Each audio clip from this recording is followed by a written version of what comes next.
Halo teman-teman, balik lagi sama aku Fitriani Arningsih dari program studi D4 Manajemen dan Penilaian Properti Sekolah Vokasi Universitas Gadjah Mada.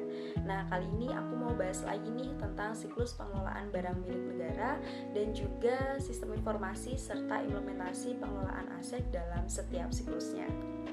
Sistem informasi adalah sebuah sistem yang dibangun untuk memberikan kemudahan kepada pengguna dalam pengelolaan harta, kekayaan, dan modal dari suatu entitas secara update, akurat, dan terintegrasi. Nah, dengan adanya suatu sistem informasi ini diharapkan dapat menyajikan informasi aset, mampu membantu proses inventarisasi dan pengendalian aset, membantu aktivitas monitoring dan pengawasan, mendukung pengembangan perencanaan strategis bagi manajemen dengan menyajikan laporan-laporan untuk pengambilan keputusan, serta akuntabilitas untuk good governance. Seperti yang kita ketahui, jika siklus pengelolaan barang milik negara dimulai dari perencanaan kebutuhan, penganggaran, pengadaan, penggunaan, pemanfaatan, penilaian, pengamanan, pemeliharaan, penatausahaan, pemindah tanganan, pemusnahan, dan penghapusan. Pada perencanaan kebutuhan, penggunaan, pemanfaatan, pemeliharaan, penatausahaan, penghapusan, dan pemindah tanganan dapat dilakukan dengan menggunakan aplikasi berbasis internet yaitu SIMAN. SIMAN itu apa sih? SIMAN atau Sistem Informasi Manajemen Aset Negara merupakan aplikasi yang digunakan untuk mendukung proses pengelolaan barang milik negara yang meliputi perencanaan, penggunaan, pemanfaatan, pemeliharaan, penatausahaan, penghapusan, dan pemindahantanganan aset negara berbasis internet yang dapat diakses oleh pengelola dan penggunanya. User atau pengguna dari aplikasi SIMAN antara lain Kantor Pusat DJKN, Kantor Wilayah DJKN, Kantor Pelayanan Kekayaan Negara dan Lelang atau KPKNL, Unit Akuntansi Pengguna Barang, Unit Akuntansi Pembantu Pengguna Barang Eselon 1, Unit Akuntansi Pembantu Pengguna Barang Wilayah, dan Unit Akuntansi Kuasa Pembantu Pengguna Barang. Data SIMAN bersumber dari Sistem Informasi Manajemen dan Akuntansi Keuangan Barang Milik Negara atau SIMAK BMN. Nah, SIMAN menyiapkan fitur untuk melengkapi data SIMAK BMN dengan atribut aset dalam rangka mendukung pengelolaan barang milik negara seperti identitas aset, riwayat pengelolaan, riwayat pemeliharaan, riwayat penilaian, riwayat pemakaian, riwayat mutasi, lokasi posisi GPS, foto, dan dokumen digital.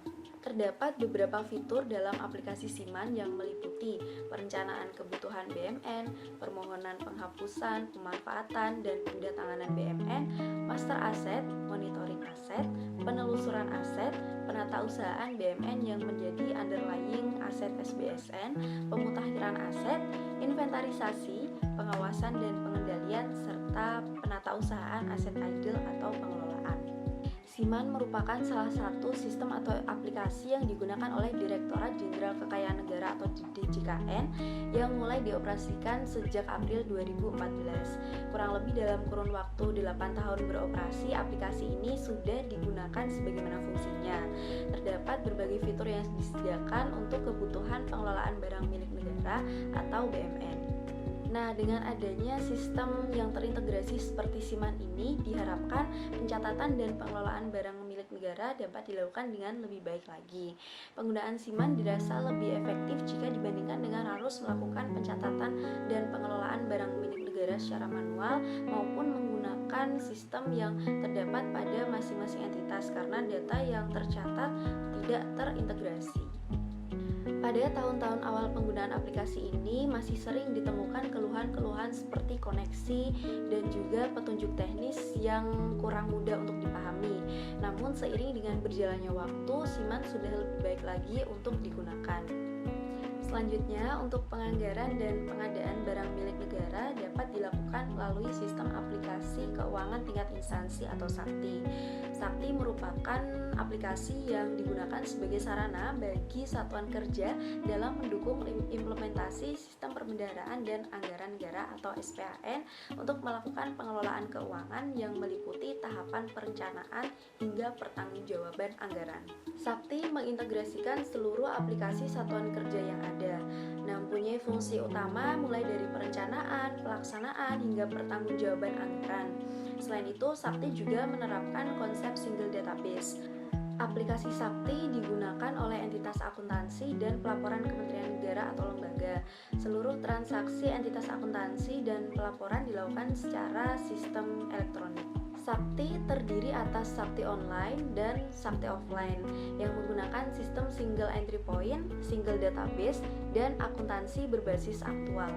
Seperti halnya dengan Siman, Sakti juga sudah digunakan secara optimal sebagaimana fungsinya. Aplikasi Sakti mudah untuk digunakan. Selain itu, kinerja aplikasi yang lebih konsisten dan keamanan data yang lebih tinggi dengan adanya proses enkripsi atau deskripsi arsip data komputer atau ADK. Sakti ini juga dilengkapi dengan berbagai fitur aplikasi yang dibutuhkan oleh penggunanya seperti integrasi database, single entry point, penerapan ACL atau access control list, penerapan closing period, dan lain-lain. Kemudian untuk penilaian sendiri terdapat sistem atau aplikasi yang dapat digunakan untuk mendukung kegiatan penilaian barang milik negara, yaitu Sistem Informasi Penilaian atau SIP yang terdiri dari SIP reguler untuk penilaian reguler, SIP reval untuk revaluasi BMN, dan SIP survei untuk data survei dan data pembanding, serta terdapat DKPB atau data komponen penilaian bangunan dan ELOVA atau Earning for DJKN Valuer. Sistem ini digunakan oleh penilai pemerintah untuk mengoptimalkan pekerjaan penilaian barang milik negara.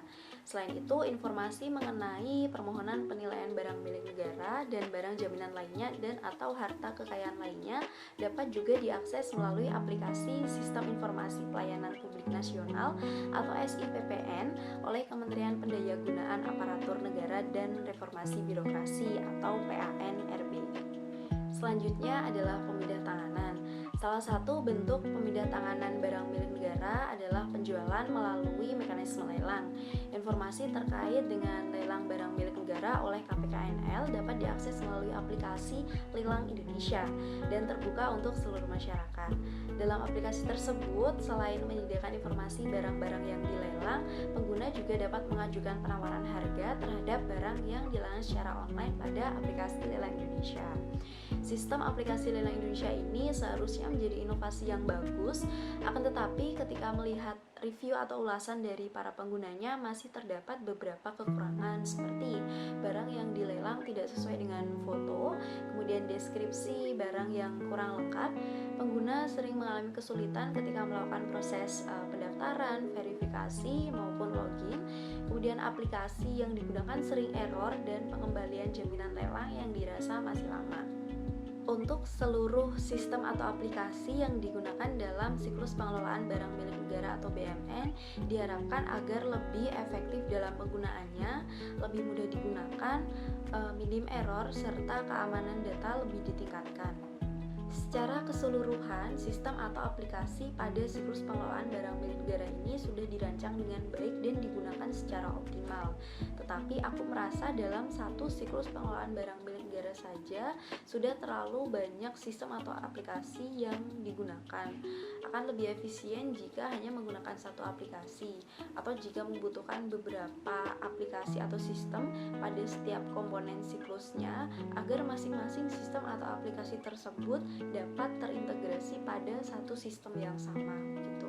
Nah, itu tadi teman-teman sedikit ulasan tentang siklus pengelolaan barang milik negara dan juga peran sistem informasi serta implementasi pengelolaan aset dalam setiap siklusnya.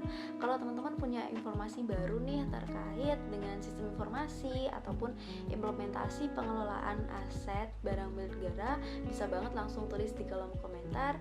Mohon maaf apabila ada kesalahan dan informasi yang kurang tepat. Sampai jumpa di video berikutnya. Bye bye.